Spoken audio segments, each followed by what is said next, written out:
Le moyen, la condition pour que Christ puisse manifester sa vie en nous, c'est de croire. Puisque nous sommes livrés, nous devons maintenant croire que Dieu nous délivrera de ce que nous aimons, de ce que nous pouvons et ne voulons pas abandonner.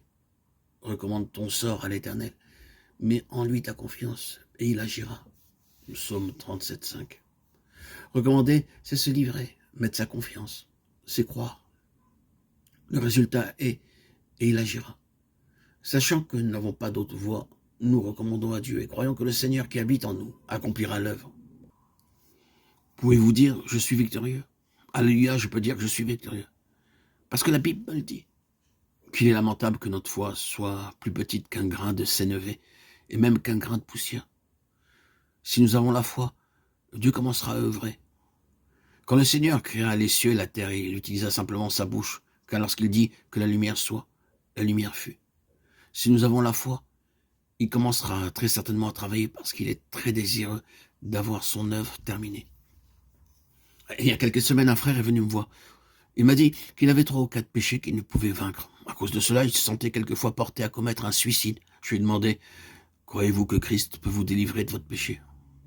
Uri, me répondit-il, mais je ne cesse de pécher, j'ai vaincu d'autres péchés, mais cela demeure toujours. J'ai lu alors avec lui Romains 8, 1. Il n'y a donc maintenant qu'une condamnation pour ceux qui sont en Jésus-Christ. Je lui ai expliqué en lui disant ici dans la Bible, mais il nous est parlé d'une condition pour être délivré, qui est pour nous, être en Jésus-Christ. Êtes-vous en Jésus-Christ? Oui, répondit-il, je suis en Jésus-Christ. Alors regardez ce que la Bible dit.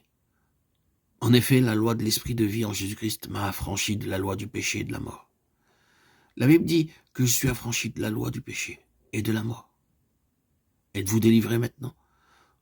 Je n'ose pas le dire, répondit-il. Alors lui dis-je, où est votre foi? Je dis encore que je n'ai pas peur de la faiblesse, de la corruption et de la culpabilité de l'homme. Non, j'ai peur seulement d'une classe de personnes, celles qui ne croient pas à la parole de Dieu.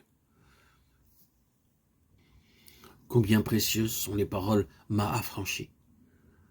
La parole de Dieu dit « m'a affranchi » et non pas « va m'affranchir ».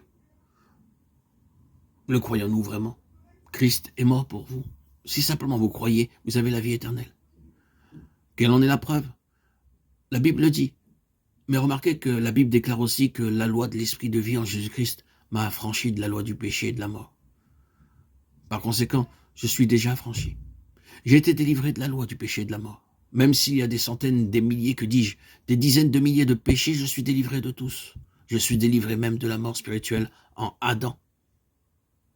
Croyez-vous cette parole? Croyez-vous que vous êtes déjà délivré de la loi du péché et de la mort? La Bible déclare que vous êtes affranchi. Si vraiment vous le croyez, vous crierez « Alléluia, Alléluia, Alléluia ». Loué soit Dieu, loué soit Dieu. Je suis affranchi de la loi du péché et de la mort parce que la parole de Dieu le dit. Avez-vous un péché particulier, quelque pensée impure que vous ne pouvez vaincre?